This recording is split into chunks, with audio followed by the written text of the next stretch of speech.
कामकाजी बहू। रवीना के 2 बच्चे थे। वो एक बड़ी कंपनी में काम करती थी। उसके ऑफिस जाने के बाद उसकी सास उसके बच्चों को संभाला करती, लेकिन रवीना को इसकी कोई कदर नहीं थी।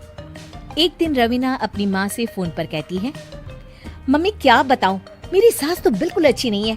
कुछ समझती नहीं है कि मुझे कितना काम करना पड़ता है।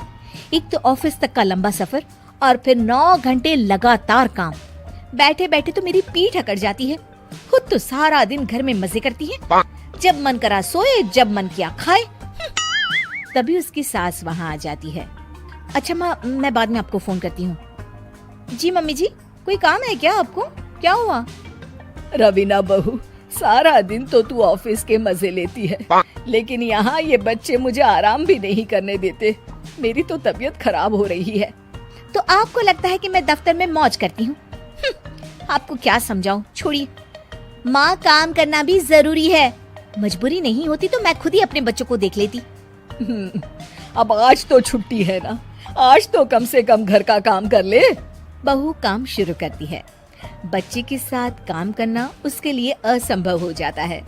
वो जाकर बच्चा सास को देती है और कहती है, मम्मी जी जरा बच्चा तो पकड़ लीजिए, मैं घर का काम कैसे करूं? जैसे मैं करती हूँ रोज बच्चे के साथ। तुझे बताऊं तो तू सोचती है कि कोई बड़ा काम तो है नहीं, बच्चा तो सोता रहता है। अब देख लिया। खैर, बस मैं यही तुझे समझाना चाहती थी। ला, बच्चा मुझे दे और काम कर। बहू मुंह बनाकर वहां से चली जाती है। वो मन में सोचती है, बात तो सही है, बच्चे के साथ घर का काम करना असंभव है। वो किसी तरह काम करती है और अगले दिन ऑफिस के लिए निकल जाती है। ऑफिस में उसकी सहेली उससे कहती है, यार तू तो बड़ी लकी है, तुझे तेरी सास खाना बना कर देती है, बच्चे भी देखती है और तुझे किसी बात की चिंता भी नहीं होने देती। अरे क्या लकी, बदले में मैं उन्हें पूरी कमाई जो दे देती हूँ और अपने बच्चे से दूर रहती हूँ वो अलग। हर किसी को ना दूसरे की प्लेट में ज्यादा घी दिखता है। जा अपना काम कर। अरे फिर भी ये तो है, यहाँ हमारे बच्चे को मैं क्रैश में छोड़ती हूँ, हर पल डर लगा रहता है कि क्या कर रहा होगा। खैर चल, मुझे क्या। बहू घर आती है तो देखती है कि उसकी सास उसके बच्चे को बड़े ही प्यार से खिला रही होती है। वो माँ को देखकर खुश हो जाता है। बहू मन में सोचती है कि बात तो सही है, सासू माँ सारा दिन काम करती है, मैं ऑफिस से आकर भी काम नहीं करती हूँ। वो सास के पास जाती है और कहती है, माँ जी थक गई आप? और क्या, सारा दिन चक्कर घीनी की तरह पूरे घर में घूमती रहती हूँ और अब उम्र भी नहीं रही। लेकिन चल तू बता, क्या हुआ, कुछ काम है क्या?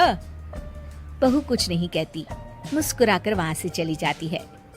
लेकिन अगले दिन सुबह सुबह बहू सास से पहले उठकर उन्हें चाय देती है। अरे आज सूरज कहाँ से उगा है, तू पहले उठ गई? चल अच्छा किया, मरने से पहले तेरे हाथ की चाय तो पी ली। चलो अब चलकर किचन में लगूं। माँ जी, आपको आज से काम करने की जरूरत नहीं है। काम करने की जरूरत नहीं है मतलब? क्या तू करेगी आज से सारा काम? इतने अच्छे तो हमारे नसीब नहीं है भाई। नहीं माँ जी, मैं नहीं करूँगी, ना ही आप करेंगी, बल्कि ये करेगी। तभी वहाँ एक काम वाली बाई आ जाती है। ये कौन है बहू? माँ जी, ये नौकरानी है और आज से सारा काम यही करेगी। मुझे माफ कर दीजिए माँ जी, मैं नहीं समझ पाई कि आप थक जाती हैं। आज से आप सिर्फ आराम करिए और मुन्ने के साथ खेलिए। और सास बहू बच्चे के साथ खेलने लग जाते हैं।